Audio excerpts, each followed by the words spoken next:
está regido bajo las normativas de las fuerzas castrenses y aquel se fue a meter también a cosas civiles, yo creo que tienen que deducirse las responsabilidades principalmente o inicialmente en lo militar. La legislación militar la desconozco, no te puedo hablar mayor cosa.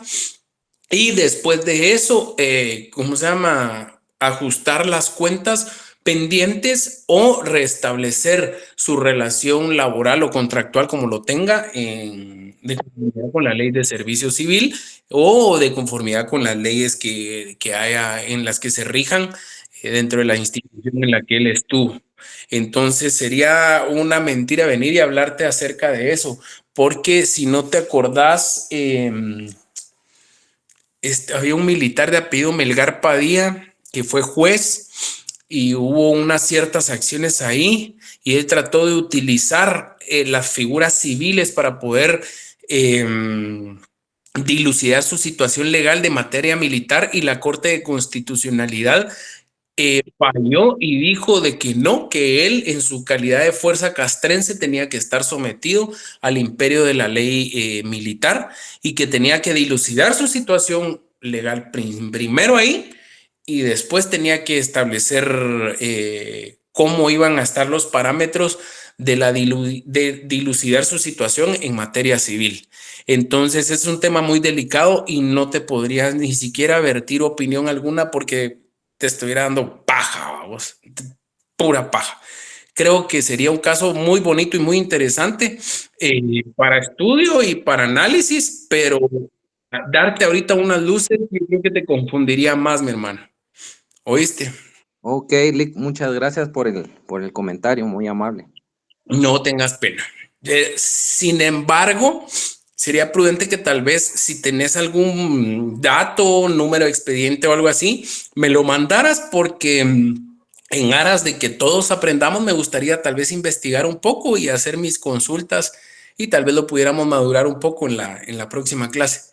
Si es que tenés la posibilidad de conseguir algún tipo de documentación precisa y concreta del caso para iniciar un estudio. A mí en lo particular sí me llamaría mucho la atención y muy buena pregunta, brother. Muy buena pregunta, te felicito. Sí, por supuesto, yo le consigo los datos y vemos la forma, usted me dirá cómo hacerle llegar los datos, Lick, para que de igual forma Aquí. como usted me explica, podamos todos conocer un poquito más de un proceso de este tipo. Ok, perfecto. Si no me lo mandas con Armando. Ahí el Armando que solo ganas es. Ya quería que nos tuviéramos la clase. Perfecto, Lick, no tenga pena, yo me comunico con el compañero, muy amable, Lick, gracias. Mucha, yo creo que la próxima semana que nos conozcamos, al Fernando lo tenemos que poner a bailar la pelusa. Que mucho peluche. Ya quería suspender la clase, ¿pueden creer eso? ¿Quién es Fernando, Lick? Fernando, digo Armando. Bueno, jóvenes, muy buenas noches. Yo digo que vamos a empezar. Armando, ya te conectaste, vas a ir a bailar la pelusa ahí enfrente de todos.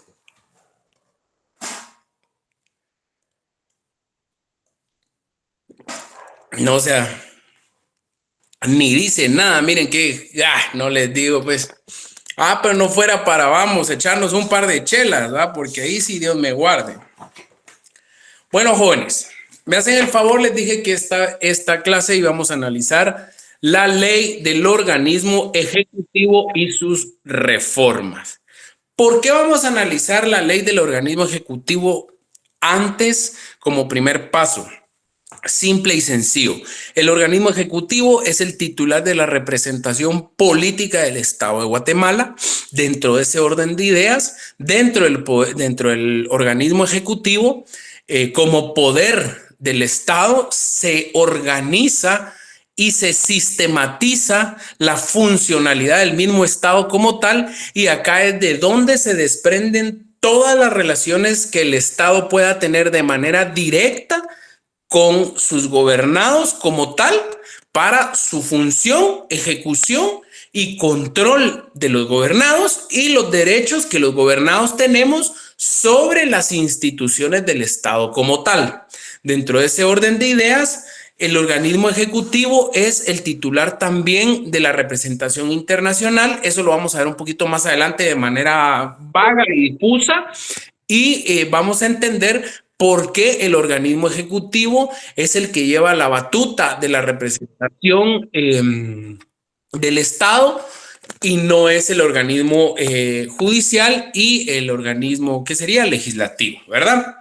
Bueno, miren pues muchachos, fácil. Vamos a irnos hace 40 años, cuando estaban por hacer la constituyente para conformar la administración del Estado. ¿Cómo funcionó todo esto?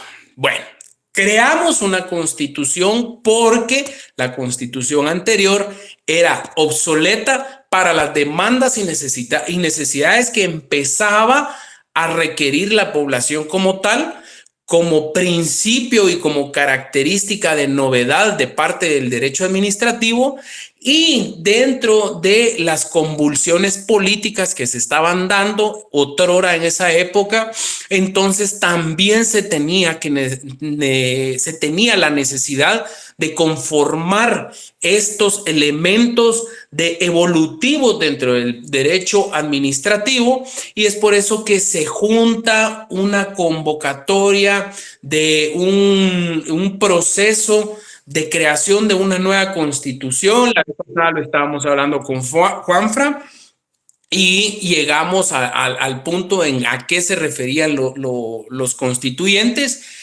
pero empezaban los análisis de qué era lo que se estaba haciendo, ¿verdad? Unos decían, no mucha, aquí es borrón y cuenta nueva, no aquí, no allá, no acá. No se podía dejar acéfalo y sin dirección el Estado como tal. Entonces, dentro de ese orden de ideas, en nuestra Carta Magna, si ustedes se pueden ir hasta el final, vamos y leemos lo que se llaman las transitorias, disposiciones transitorias y finales. Cuando se termina de redactar la Carta Magna y se establecen los parámetros de funcionalidad y la repartición de la ejecución de funciones a cada uno de sus poderes desde su raíz constitucional, para que eso le diera vida a todo lo que se iba a desprender de cada uno de los poderes, esa etapa, ese momentito en el que se iba a quedar sin guía, sin luz el Estado, sacan las disposiciones transitorias y nos hablan en su primer punto. La ley de servicio del organismo legislativo dice: la ley especifica que regule las relaciones del organismo legislativo con su personal. Deberá ser emitida dentro del plazo de 30 días siguientes a la instalación de dicho organismo. Crean la ley del organismo legislativo para que esta misma pueda darle creación a la gama de leyes que iban a establecerse, porque si no se creaba la ley del organismo legislativo como tal para que funcionara el organismo legislativo, ¿cómo se iba a hacer un gobierno que estuviera funcionando con puros decretos? No hubiese existido una legitimación activa. ¿Por qué? Por ejemplo, ¿qué hubiera pasado si el decreto... regresémonos para acá. ¿Qué hubiera pasado si el decreto que dejó ¿cómo se llama? Es que se acaba de ir. El Yamatei. Si Yamatei hubiese creado una ley para que sus nenes tuvieran resguardo policial, el Congreso era el que hubiese tenido que disolver esa ley. Pero no fue así. Se creó un decreto por parte del organismo ejecutivo para que se le brindara protección posterior a la toma de posesión, y que este cuate que acaba de entrar vino y dijo no. ¿Por qué? Porque un decreto no requiere de los formalismos preestablecidos dentro de la ley para que funja como tal. Es una resolución de mero trámite, una disposición exclusiva del presidente que citó y que resguardó en su investidura cierta protección para sus antiguos funcionarios. pero si hubiese existido esa creación de ley, el procedimiento para disolverla hubiese sido otro paso, pero ese no lo vamos a entrar a entender ahí. Entonces, dentro de la creación de nuestra Carta Magna, se blinda al organismo que va a estar encargado de la creación de las leyes, en donde va a empezar a emanar todo ese tipo de disposiciones para crear un orden establecido, ordenamientos jurídicos de tipo civil, de tipo mercantil, de tipo penal, de tipo civil, ya mencioné, y tributario, toda esa gama del derecho que tiene y que se debe de desprender como una ley preestablecida y emanada por un órgano colegiado como lo es el Congreso.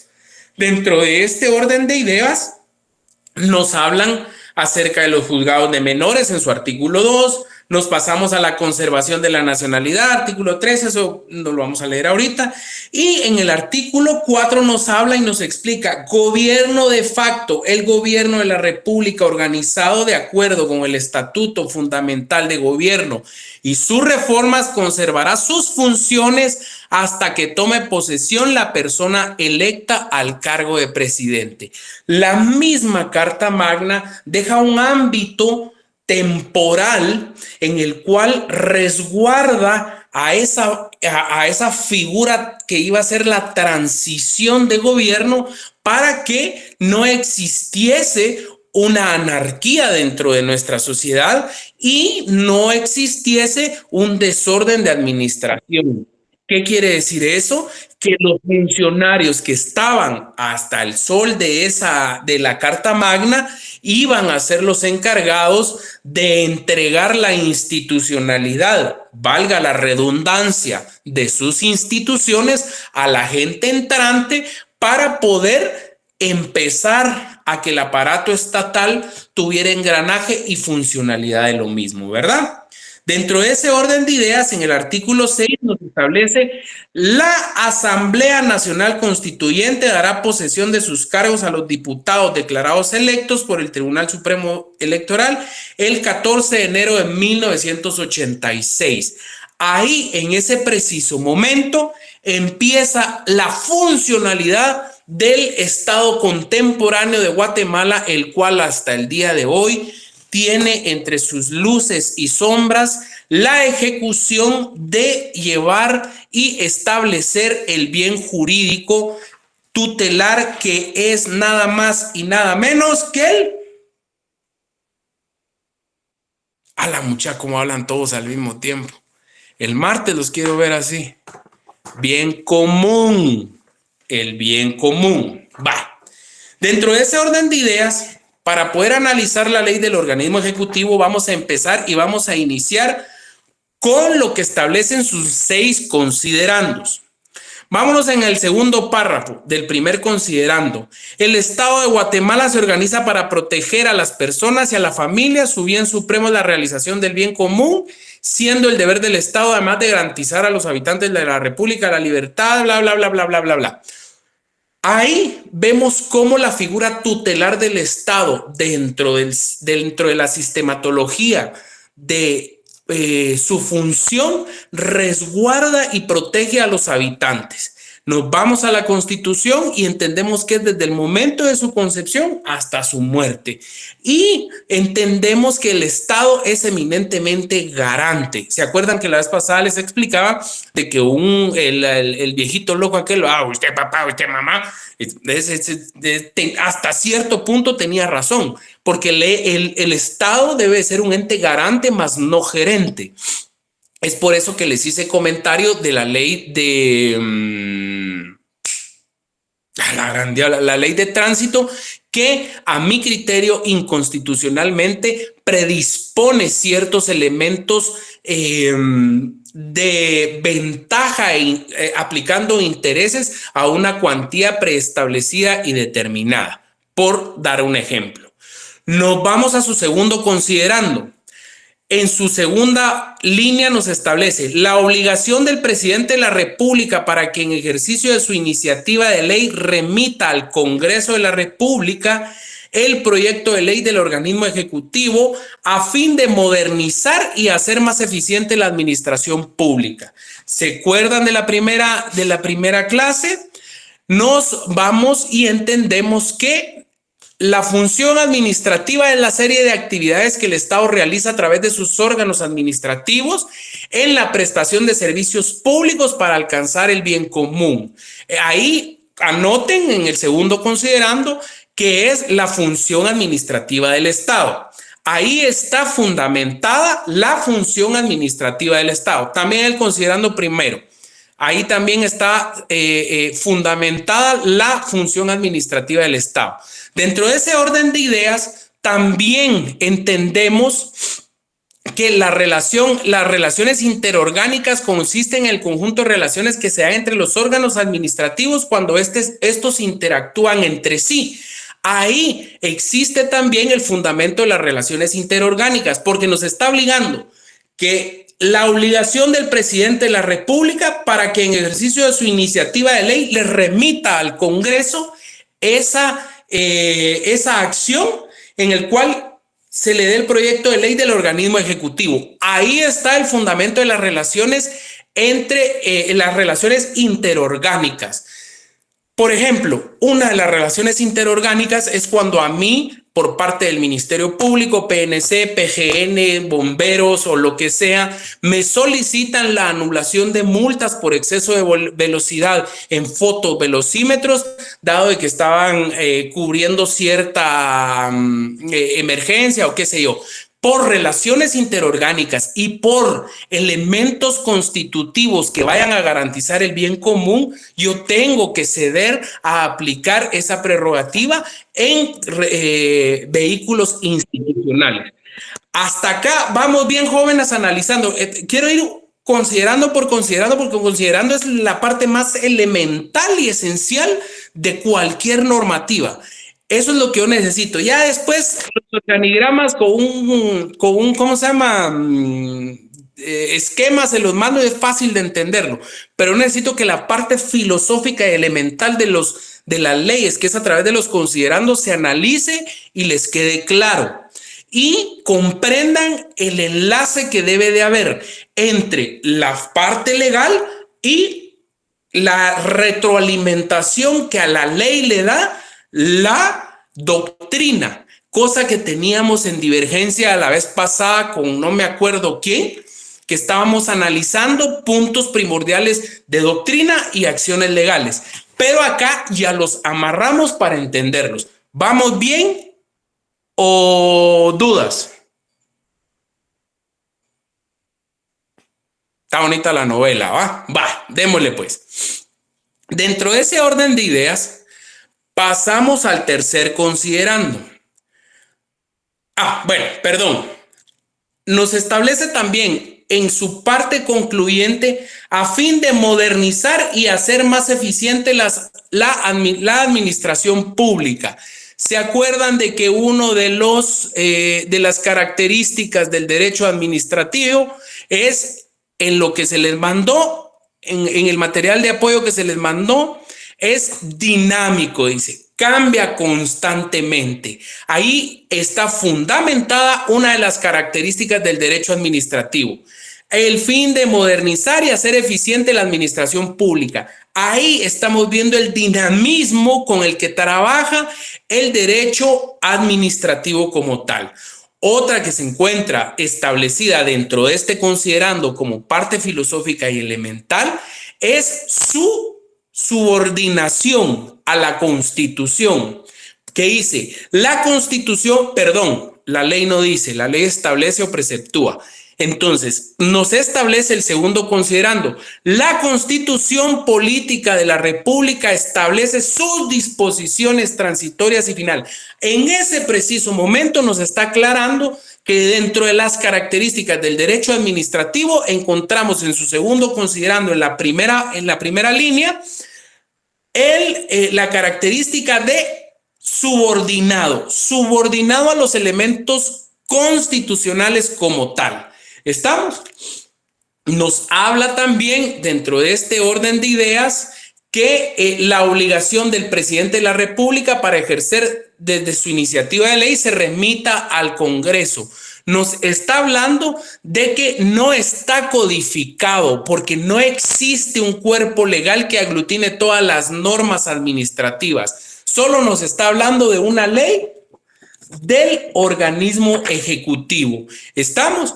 Y pues ya sabemos que de conformidad con la doctrina es un derecho público. Bueno, dentro de ese orden de ideas pasamos al tercer considerando, que nos vamos a ir a establecer y analizar sus últimas 3 líneas, según el cual el Estado no se arroga funciones que pueden ser ejecutadas por los ciudadanos individual o libremente asociados. Dentro de ese orden de ideas nos está hablando que, de conformidad con lo que establece nuestra Carta Magna, segunda fundamentación, tercer considerando, segunda fundamentación de subordinación que tiene el derecho administrativo es que en el párrafo 118 constitucional infiere que el Estado guatemalteco ha de regirse según el principio de subsidiariedad y según el cual el Estado no se arroga funciones que pueden ser ejecutadas por los ciudadanos individuales, funciones que pueden ser ejecutadas por los ciudadanos individuales y libremente asociados. Este considerando nos está estableciendo el principio de democracia. Aquí nos está diciendo que todo ciudadano individual o libremente asociado puede ser, a través de las funciones ejecutadas dentro del derecho administrativo, cualquier cambio o necesidad que quiera realizar, ¿verdad? O sea, cada uno va teniendo sus procesos, pero vamos a tener que ir entendiendo cómo es el dinamismo del derecho administrativo para ir comprendiéndolo. Dentro de ese orden de ideas pasamos al cuarto considerando. Aquí en el cuarto considerando vamos y anótenle personalidad del Estado. Aquí está, si tienen su constitución a la mano, por favor, ábranla en el artículo 140 y lo leemos rápidamente. Nos establece personalidad del Estado. Si yo les aconsejo que el epígrafe lo marquen verde y lo amarillo sea lo importante. Así me facilitó a mí el estudio. Bueno, acá es donde empieza en la parte orgánica de la Constitución Política de la República como tal.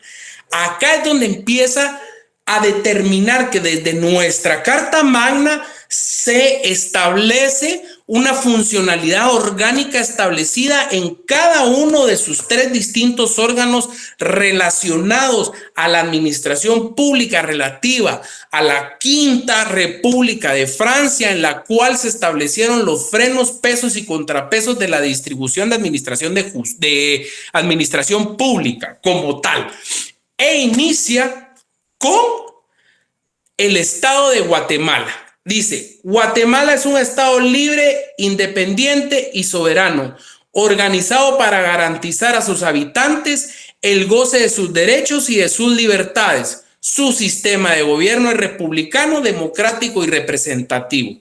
Si vemos el cuarto considerando de la ley del organismo ejecutivo, vamos a entender que la representación soberana está establecida y fundamentada dentro de este considerando, y acá nos está diciendo que el ejercicio de la función pública y representativa tiene que ser por el organismo ejecutivo y le brinda el depósito de la representación del Estado al organismo ejecutivo axiológicamente al Estado a través del artículo 140 constitucional.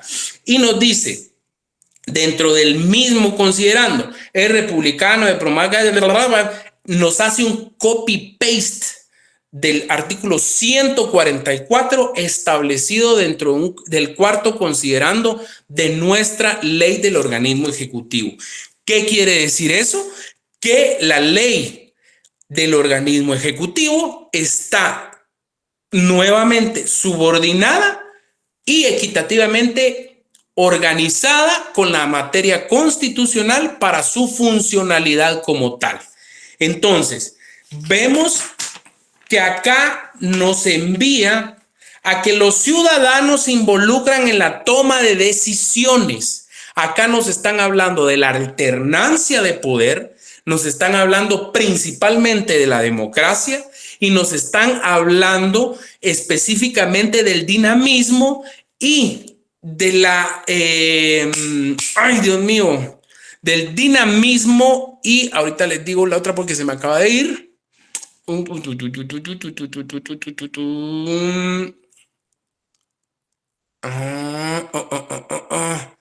¿Dónde están las características del derecho administrativo, mucha? Espérenme, jóvenes, disculpen porque ahorita se me fue esa palabra.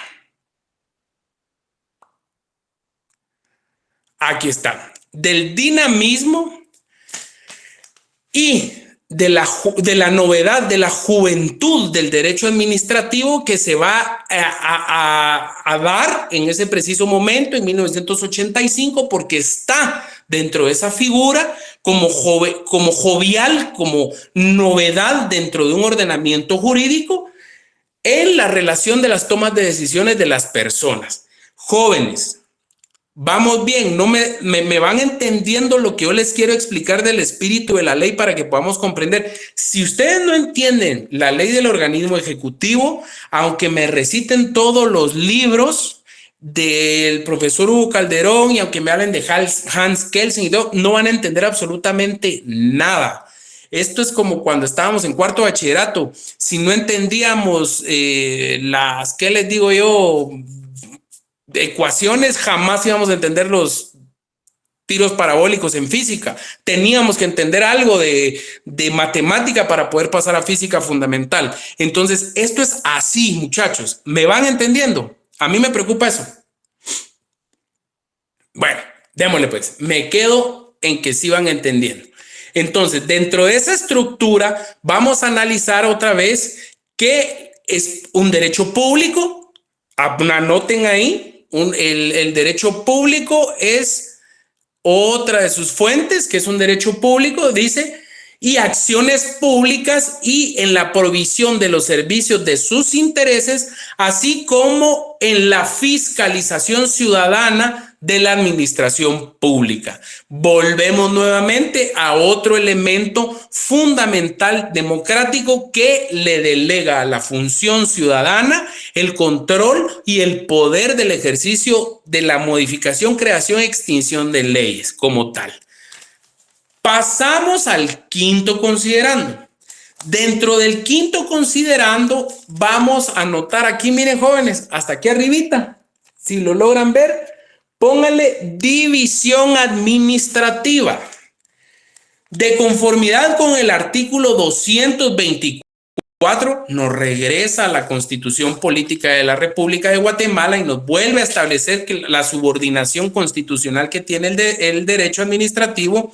Vamos al artículo 224.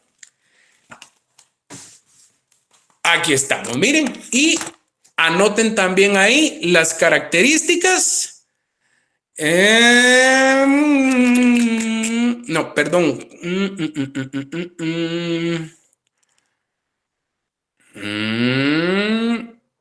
Dentro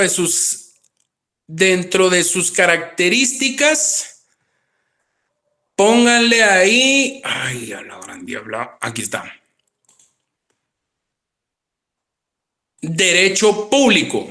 Pónganle ahí derecho público también. División administrativa. La administración será descentralizada, entendiéndose por descentralización el proceso mediante el cual el gobierno central delega la ejecución y el control administrativo de ciertas funciones a entes distintos de sí mismo. La administración descentralizada se establecerá en regiones de desarrollo con criterios económicos, sociales y culturales y podrán... Miren el segundo párrafo constitucional, establece la generalidad de la ejecución y funcionalidad del organismo ejecutivo y en el considerando 5 determina específicamente la funcionalidad del organismo ejecutivo como tal. La Constitución siempre tirando a lo general y la ley del organismo ejecutivo siempre buscando lo específico. Obviamente fundado, siempre sometido a la normativa